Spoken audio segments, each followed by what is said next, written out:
या बातमीपत्राचे प्रायोजक आहेत प्रोप्रायटर जावेद शेख यांचे beauty palace, imitation jewellery, bangles, cosmetics व इतर बरेच काही एकाच ठिकाणी। पत्ता ट्विंकल स्कूल समोर, किडबाई चौक, सोलापूर। खास रमजान निमित्त धमाका ऑफर, प्रत्येक वस्तूवर तब्बल 50% डिस्काउंट।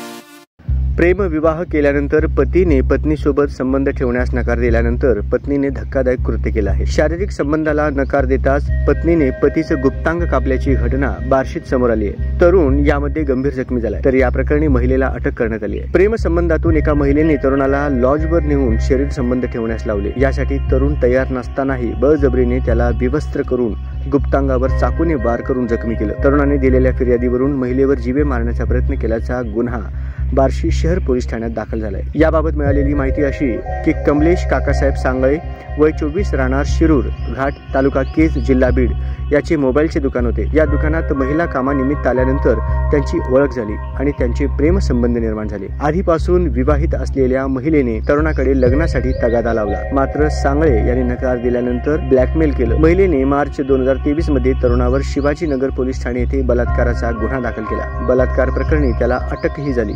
2 महिन्यांनी जेलमधून बाहेर आल्यानंतरही ती त्रास देत होती। शेवटी तरुणाने ऑगस्ट 2023 मध्ये तिच्या सोबत आळंदीत विवाह केला। लग्नानंतर ही महिला तरुणासोबत राहत नव्हती, मात्र ती त्याला फोन करून आणि दुकानात जाऊन त्रास देत होती। तिच्या त्रासाला कंटाळून तरुण 3 महिन्यांपूर्वी बार्शी तालुक्यात नातेवाईकांकडे राहण्यास गेला, पण त्यानंतर गुरुवारी 21 मार्च रोजी पहाटे 5 वाजता तिने समाज माध्यमावरील कमलेशच्या अकाउंटवरून फोन केला। त्याला धमकी देत गुरुवारी दुपारी बार्शी एसटी स्टँडवर भेटण्यासाठी बोलावले। तेथून ते दोघेही तेथीलच एका लॉजवर गेले। लॉजवर तिने शरीर संबंध ठेवण्याचा प्रयत्न केला, त्यावेळी तरुणाने नकार दिला।